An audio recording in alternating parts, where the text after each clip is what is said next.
Très ravi de pouvoir participer à la 10e édition du Africa Energy Marketplace. C'est toujours un parcours intéressant pour des événements qui ont duré pendant plusieurs années et de voir comment ils ont évolué. Le Marketplace, c'est pour amener ensemble des décideurs publics, des institutions financières, des acteurs privés comme nous le sommes.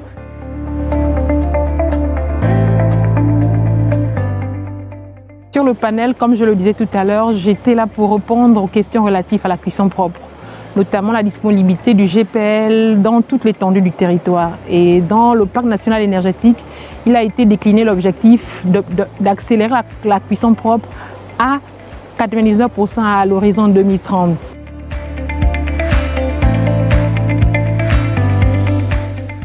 Comme je le disais, notre venue pour à cet événement, c'est pour comprendre les enjeux et les contraintes qui existent au Gabon.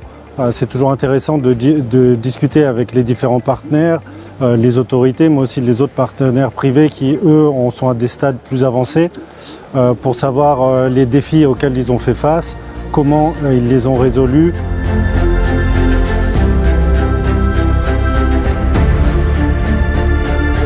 Nous sommes ici pour travailler avec la Banque africaine de développement, la Banque mondiale et le gouvernement du Gabon pour présenter le pacte énergétique, qui est un document de politique qui permettra au Gabon de faire partie des missions 300.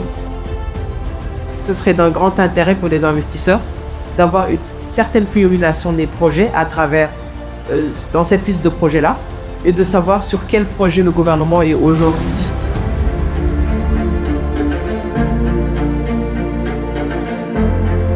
La géographie particulière du Gabon, il va falloir trouver des solutions appropriées pour le développement du réseau de transport, que le pays soit couvert à 90% par la forêt tropicale. Il y a urgence dans la mise en œuvre des réformes, mais tout en cherchant à développer l'investissement pris par le pays dans le cadre du compact.